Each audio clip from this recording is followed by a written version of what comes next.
Spread out over 13 acres, Windsor is the largest inhabited castle in the world. It is a palace filled with great treasures and the odd mystery. Got me torch, yes. Found it in the back of the locker in my office. I'm sure she sees this now, she'll probably want it back. Windsor's cathedral-sized chapel is at the forefront of royal family life and is home to clergy with pressing modern demands. I don't like the image of St George's at all. Just as remarkable as the castle is the Great Park itself. Miles of idyllic public countryside wedged between the River Thames, London's suburbs, 3 motorways and the world's busiest airport. The famous story, of course, is that American tourists was heard to say, well, why did they build the castle so close to London Airport? Both house and garden have to pay their way in an unforgiving world. The castle depends on visitors to maintain its art. The chapel must fund itself as well. The cost estimate is £404,000. The estate also has to make ends meet. Any good, are they? Beautiful, absolutely excellent. Organic. It's a vast stage, too, for favourite family events. And a playground for everyone. Look at this. This is England. This is fantastic. You couldn't buy this in a million years. The person in charge of this, by tradition, is the ranger of the Great Park. The present one has held this position for more than 50 years, longer than anyone in history. But the Duke of Edinburgh has never previously given an interview while on his rounds. He's taking yet another picture of me getting out of the car. And absolutely persistently every time. Like every ranger, he knows it's his duty to hand it on in good shape to the next generation. Windsor stretches far beyond the castle walls.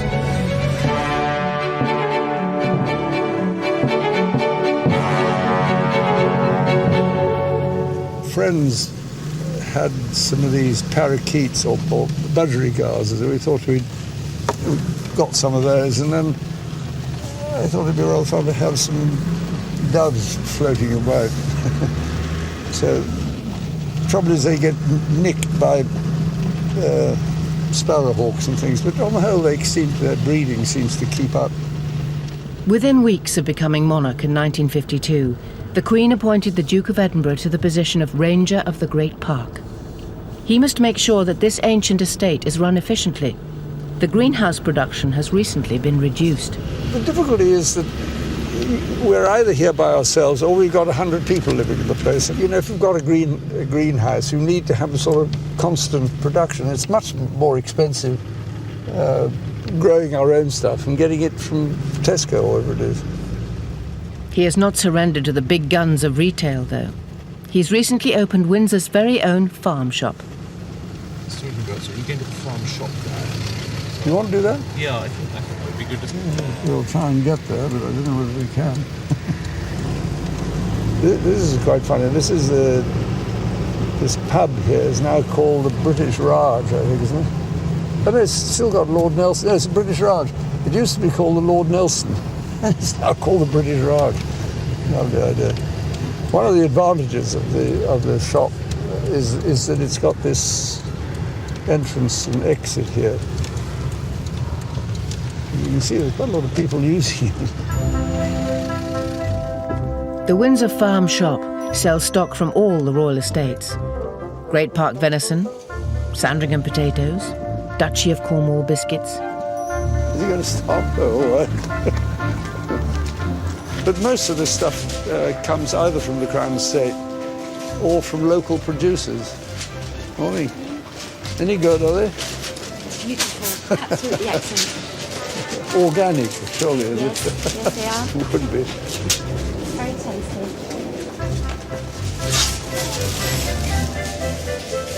All the butchering is done in the back there, or right here in front of everybody.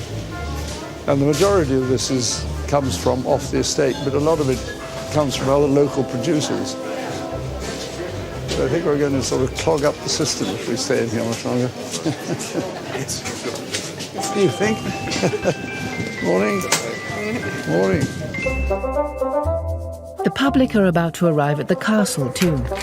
Castle Superintendent Major Alan Denman begins his daily patrol. Very fond of it. It's obviously over 1,000 years old. Is it 1,000 years? And something's got to be taken care of. Oh, they're just coming through, right?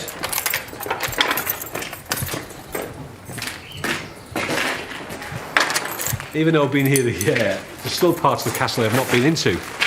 And Jimmy the foreman often takes me round and often gets me lost. And I've found lift shafts I've never seen before, towers I've never seen before. So you learn something about it every day. Tourism is crucial to Windsor. 1 million visitors bring in £8.5 million each year. The money supports the Royal Collection's national treasures, and the rest helps repay the castle's £4 million maintenance bill. Very good morning. Welcome to Windsor Castle. My name's Peter. My name is Penny. Welcome to Windsor Castle. Welcome to Windsor Castle. Enjoy it. It's an alluring mix, a royal home and 1,000 years of history. William the Conqueror built Windsor Castle, defeated the English in 1066 in the Battle of Hastings. Now, the Queen spends lots and lots of time here at Windsor. She's looking very royal, isn't she, in this picture? Yes, Have you ever met the Queen? Yes, I have met the Queen, actually. A lot of people want to know, have I met the Queen? Several children have asked if I am the Queen. At the lower end of the castle sits St George's Chapel, a Gothic masterpiece, where the royal family have worshipped since medieval times. Monarchs are buried here. The Prince of Wales had his marriage blessed here, but it's also a local church which holds at least 3 public services a day. It supports its own clergy as well as St George's House, a centre for interfaith discussions behind closed doors. St George's always does its own thing. St George's Chapel is what is known as a royal peculiar, which means that we are not within a Church of England diocese. We have only one boss, and that is the Queen. St George's Chapel is entirely self-funding. The Dean and his canons are starting some very expensive maintenance work. At this stage, the cost estimate is £404,000, which is 13 down on the original projection. There are no floorboards to look under where we might discover terrible things, so there's a hope that we might keep fairly on target. To survive, the chapel must rely on a slice of ticket money, donations, and the chapel shop. But the shop hasn't been performing. It's too small. It's in the wrong place, and it has the wrong products. So Canon John White and Chapter Clerk Charlotte Manley have been appointed to supervise the launch of a new shop. They start by hiring a shop manager with some modern ideas. For a long time there's been a wish that we do something to redevelop the shop and really move that on into the 21st century. And this is just a beautiful location as people exit the chapel, where we can have new fixturing, state-of-the-art merchandise and till systems, but also a much more accessible area for our visitors.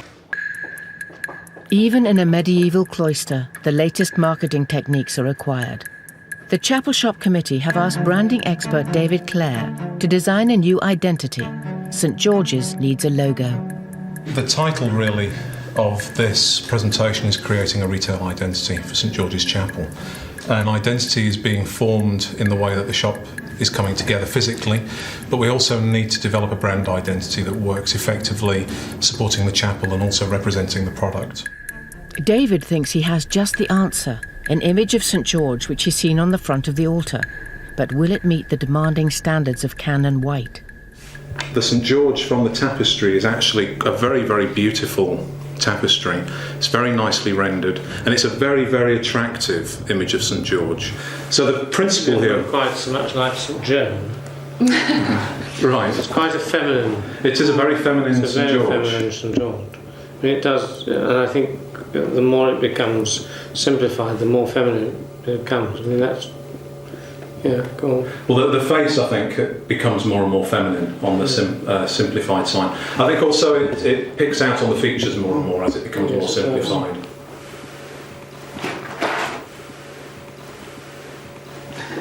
Can I start with a few straight questions? Yes, do. What are the pros and cons of the St Joan, St George issue? Try to confuse them with an image that is... Yes, I think I'm going to be blunt and say I don't like the image. Right. The St George image at all. Okay. I think it gives quite the wrong kind of feel. I think it's androgynous, and uncertain and a bit effete. And it has, as far as I'm concerned, all the kind of soppy romanticism that I don't think we ought to be showing. So the answer is no on St George. I think we would certainly be happy with St George, but not St George. that particular one. Canon White leads the search party round the chapel to find a more virile St George. I think there isn't a St George on this window, except... Yes, there is. Except he's kneeling somewhere, is he? In the centre? Oh, in the centre? No, he's not. That's St Michael the Archangel. He has wings, so he's St Michael the Archangel. So he does. Right. I beg his pardon. Okay. It's fun, but it wouldn't work for this.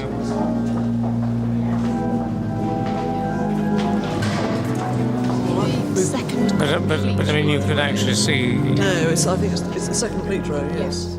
Right idea, wrong colour. They widen the search around the castle. At last, tucked away in the chapel archives, they all find what they've been looking for. A tougher, stronger, more masculine St George.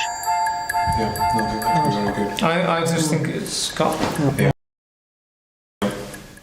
The Duke is always full of ideas for the park, even if some schemes have proved a little too ambitious. That great tank there is the remains of an attempt to have a biogas plant. We thought we'd try and put all the manure in from these two farms, and then it went through a digester, and it comes out as sort of fertilizer and produces some gas as well.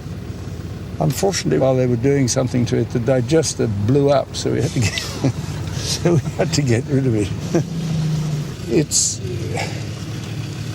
quite difficult to get it right. He shares his love of innovation with a previous ranger, also married to a queen, Albert, Victoria's Prince Consort. This is a Prince Consort's farm and was designed by him, and is a dairy farm. We got about 200 Jersey cattle in here. And the Shaw Farm is the one further up, which is Ayrshire cattle. At Shaw Farm, Adrian Tomlinson looks after the Queen's Ayrshire herd. Something I'm very proud of doing is breeding pedigree cattle for Her Majesty the Queen, and hopefully I'm doing a good job of it. I'd been here probably about 6 months before I first met the Queen. I was taking the cows back to the field after I'd milked them, and the Queen pulled up in a car and sort of said hello and etc. And I was very aware that I should have perhaps changed my overalls that morning and hadn't done, and what a state I was in.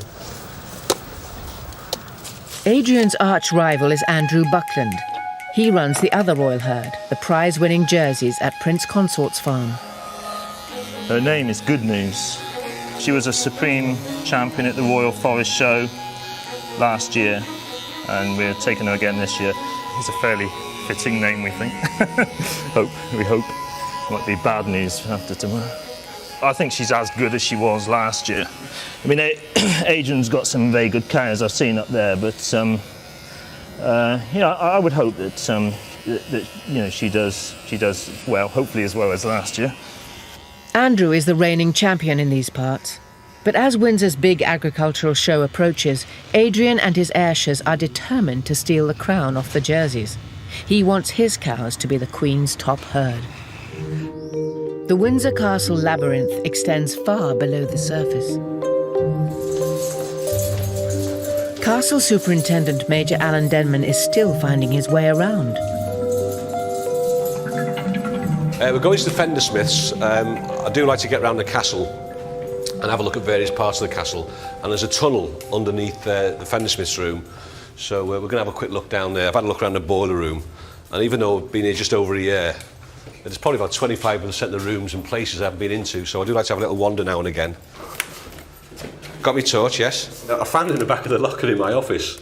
And you can see it's got Her Majesty the Queen on. But I'm sure if she sees this now, she'll probably want it back. Right, here we are in the hub. The operations room, the Fender Smiths. Tell us about this sign on your door here. I think it was one of the policemen having a bit of a laugh on his computer. It's a laugh, isn't it? Yeah. I don't wear such a big nappy as the boy there, but yeah, it's all right. Yeah. Right, let's have a look at this tunnel.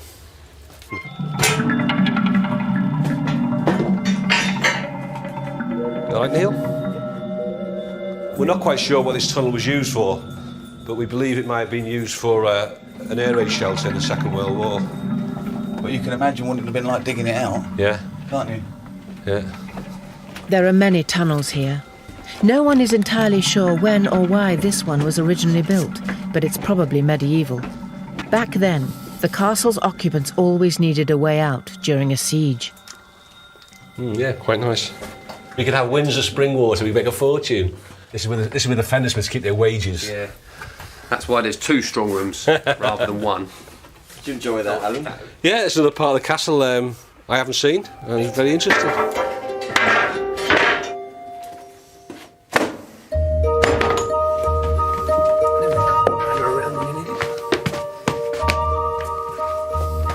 There we are.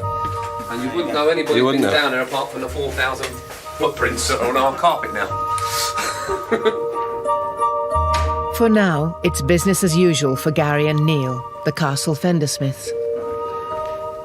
The fender is a piece basically in front of the fireplace, and it protects any sort of rugs, carpets from coal or spitting embers that sometimes fly out of the fire. There are probably 300 or 400 fireplaces in Windsor Castle, but on a regular basis we're only looking for the ones that the royal family themselves use. This weighs probably about 8 stone in old money. There aren't too many of us left doing exactly this, so it's a job that we're quite proud of down here. My cousin used to be a cabinet maker. His son was in one of the pantries for a while. My dad did my job before me. His mum was in the turkey farm down on the park, so yeah, we're sort of 3rd generation here. So it's a long old tradition for me. Once the royal family are in residence, it's always time for the Fender Smiths to smarten up. 9 times out of 10 we try to get in and out without seeing anybody, but there are times when you do bump into guests and members of the royal family, so hence the livery goes on. Gary was in charge of lighting fires at the time of the 1992 fire, but he has a clear conscience. We know the big one wasn't anything to do with us. Our fires are fairly regulated. That was one of the days when we would have lit a fire for Her Majesty.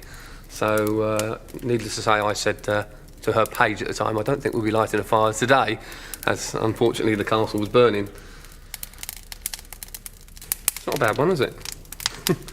How does Father Christmas get in Windsor Castle this time of year then? Father Christmas will come down one of our chimneys if he's got a pass. Father Christmas isn't, I don't think, on the computer at the moment.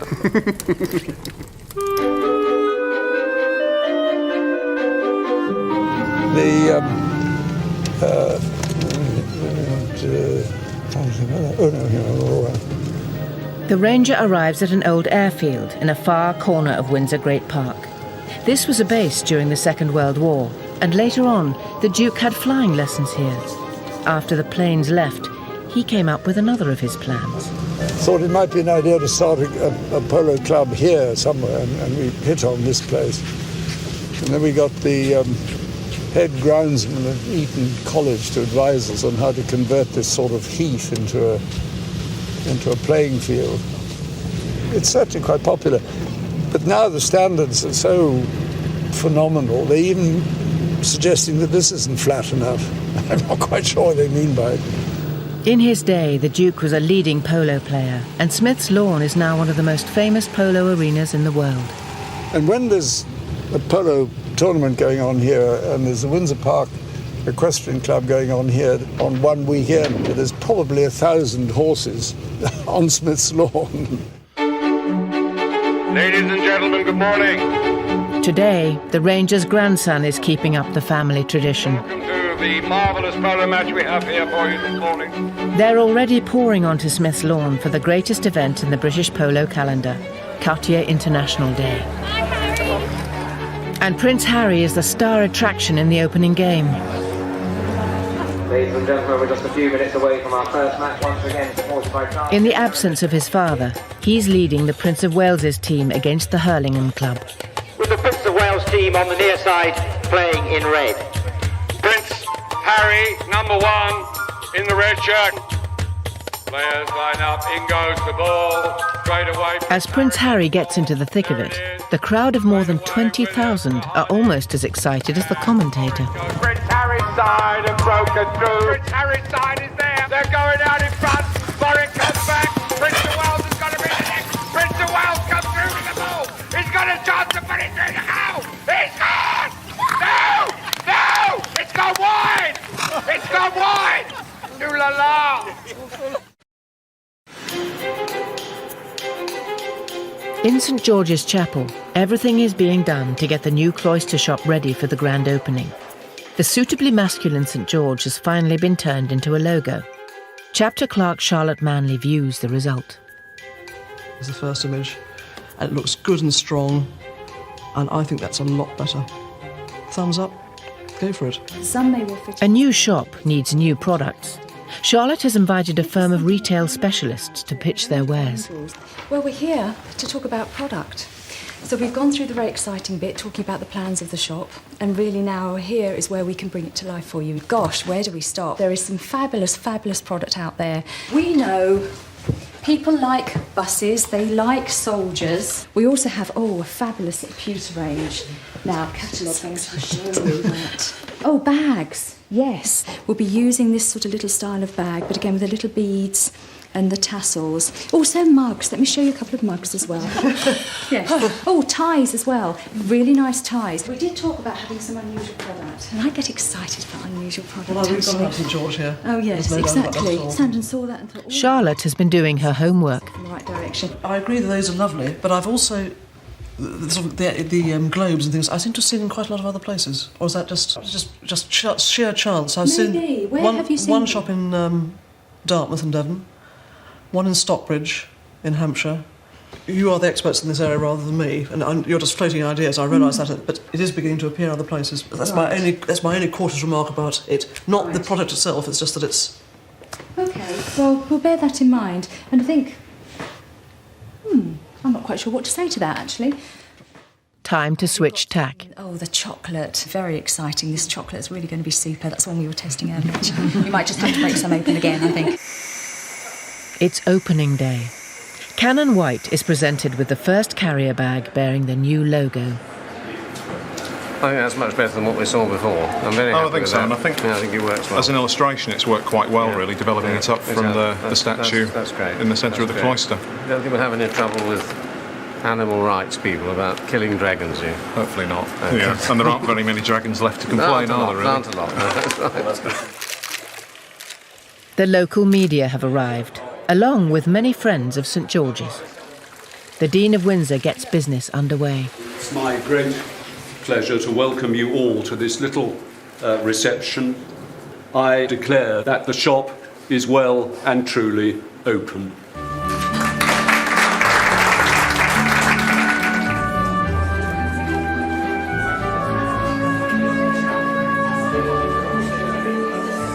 It's always a problem having a shop in a church.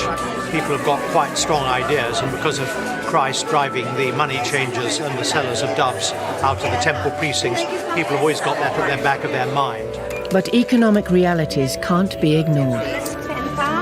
Well, the money that we get from the shop is key. This place doesn't run on no money at all. It takes a lot of cash to fund the choir, to fund the buildings themselves, to pay salaries. And the funds that we get from the shop are very, very important to that whole game plan.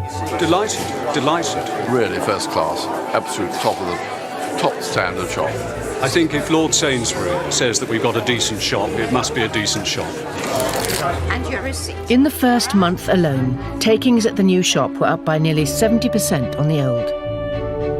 Another victory for St George.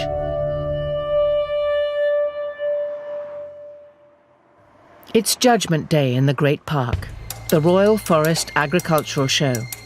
Rival Royal Dairy farmers, Adrian Tomlinson and Andrew Buckland are about to go head-to-head with their cows.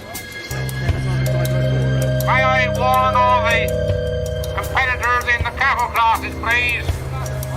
Judging will commence in about 15 minutes' time. Adrian prepares his Ayrshires for what will be a tense beauty parade.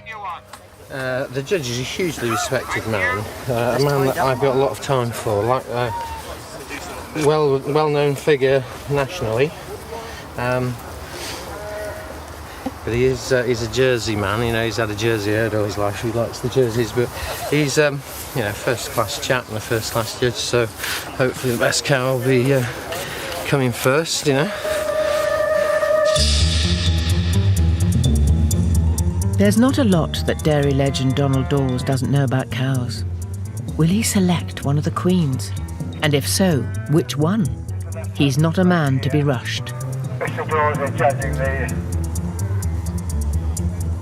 indebted to the Royal Farms in hosting this show once again at Windsor Great Park, a marvellous setting for a show. All the preparations have come down to this one moment. Andrew and Adrian can only stand and hope that their cow will be the Dairy Queen. Dairy champion. Well done, Adrian. Yep. Thank you. With the Dairy Champion trophy to stick in his cabinet, Adrian is off to celebrate. At the heart of Windsor Great Park is the York Club. It's the social hub of the estate community. Tonight, there's an added attraction, a charity ferret race. Okay, any last bait? So are you ready? Go! Lane 2's in the lead, I'm lane number 1 here. He's actually doing very well. Lane 3's going backwards, but lane 4's still heading for home. I've been around here for 15 years, but I'm the new boy compared with a lot of them up here, you know, because they've been around for 2 or 3 generations. You know.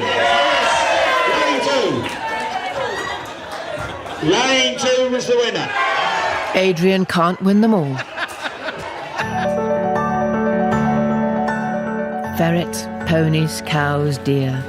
Today, it's the turn of the swans on the Thames. All the young ones must be counted in an ancient ceremony known as swan-upping. It's a great old English tradition and the sort of thing we should really try to maintain.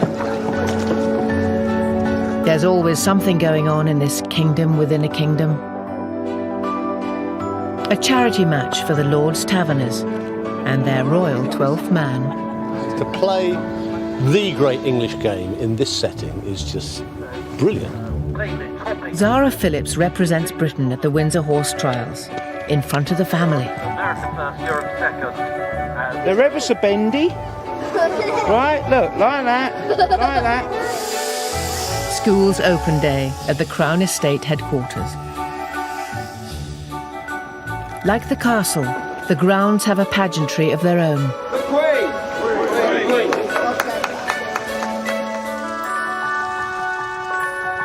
The Queen's Castle is a spectacular treasure chest. Much of the royal collection is on display here.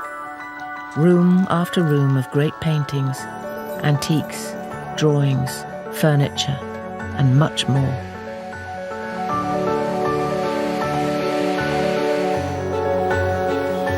Is that made of gold? Made of gold? It's silver gilt, so it's silver covered in gold.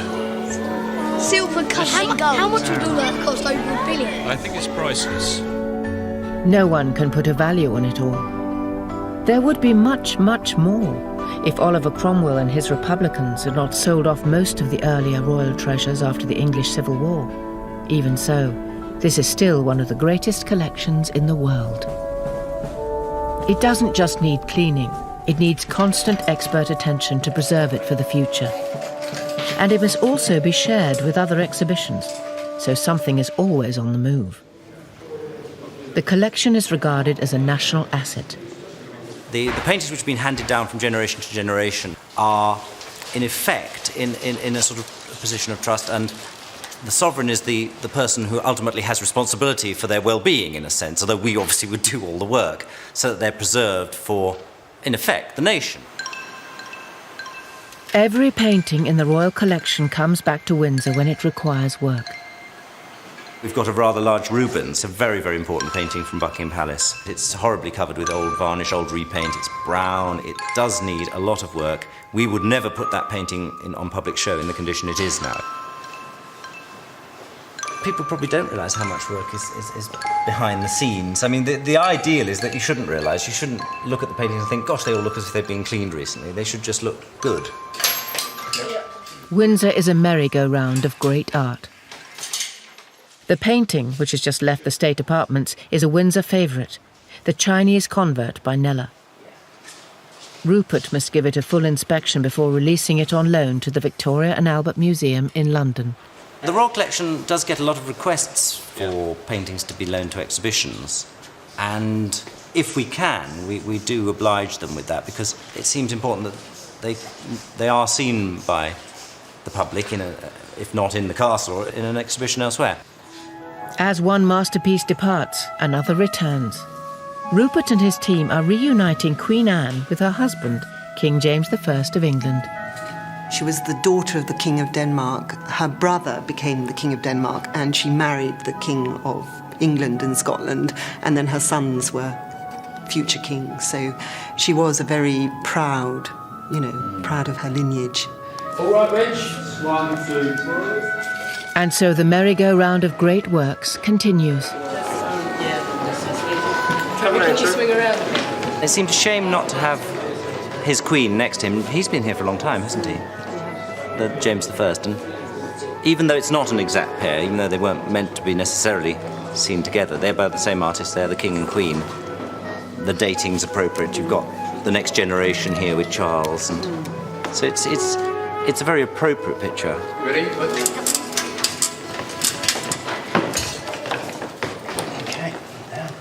Is that enough? Yeah, that's good.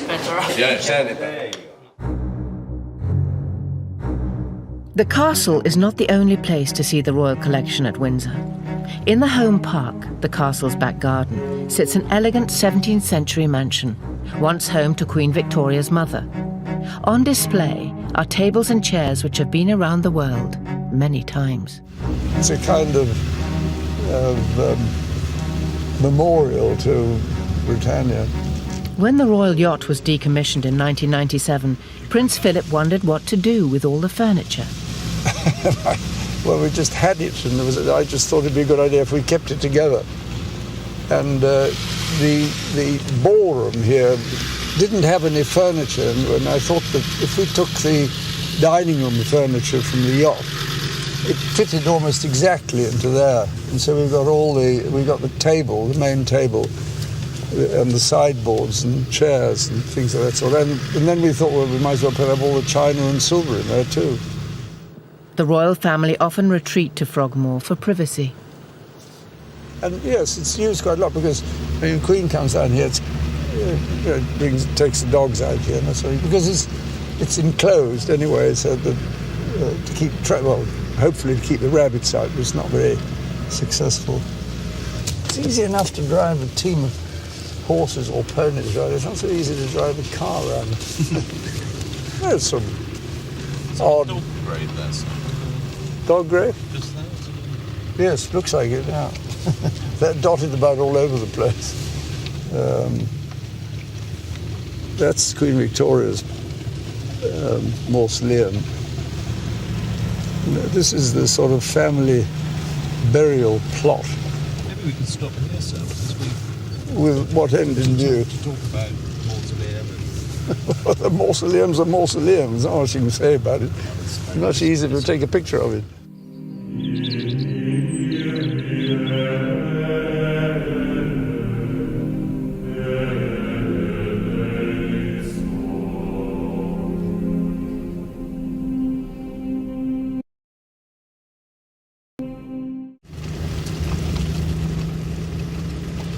Great place for crows.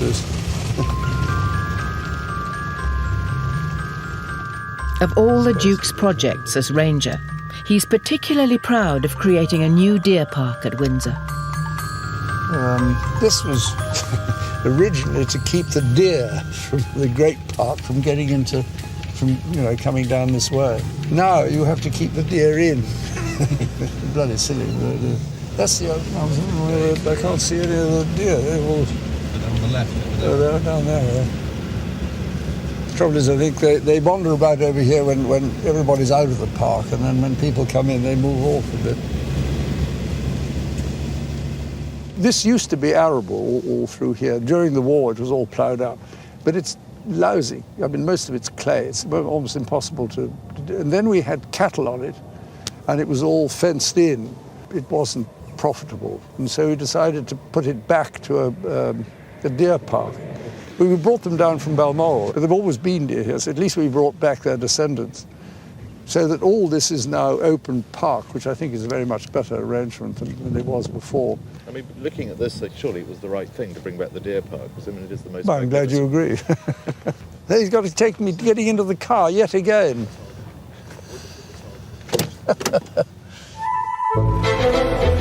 Perhaps the greatest challenge for the park during the Duke's era has been the increasing numbers who use it. I think many more people use the park now, because what's happened in the last 50 years is many more people have got motor cars. They can travel further, so that a huge number of people just can drive here. It wasn't always like this. George IV, believe it or not, would not allow anybody into the Great Park at all, not even his household. And we're delighted to share it with them. I mean, the community shares in it. They can take their dogs for a walk and that sort of thing. And people come from all over to walk about. And good heavens, I mean, compared to most people, we're extremely fortunate to have any open space at all. The Duke believes that the main duty of every ranger is to be a custodian for the future. I mean, life's going to go on after me. If I can make life marginally more tolerable for people who come afterwards, or even at the time, I'd be delighted. The next generation are equally attached to Windsor. Tonight, just weeks before his wedding, the Prince of Wales has gathered celebrities and business leaders here to support his Prince's trust.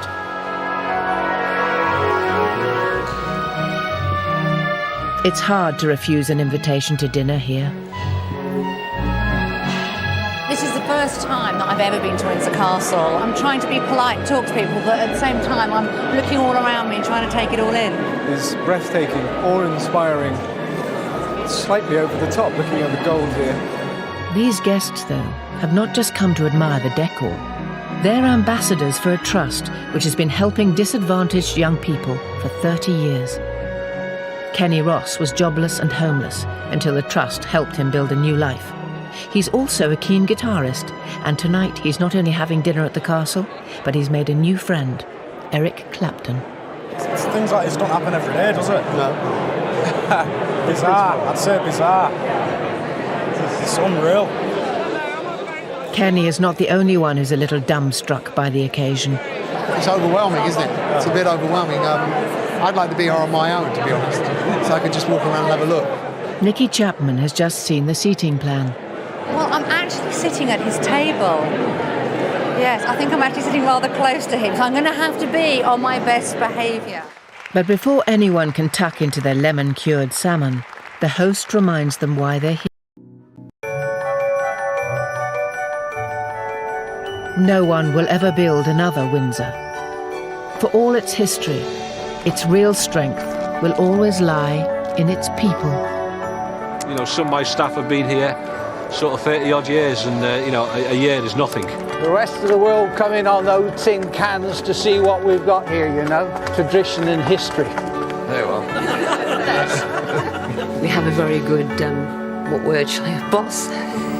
So I sit here and he sits there, is that right? Yes. Take it in quick and get back here. It's the nervy time here. Marvellous. One of the lovely things about Windsor Castle is it's alive and it's working. I can't imagine Windsor Castle any other way.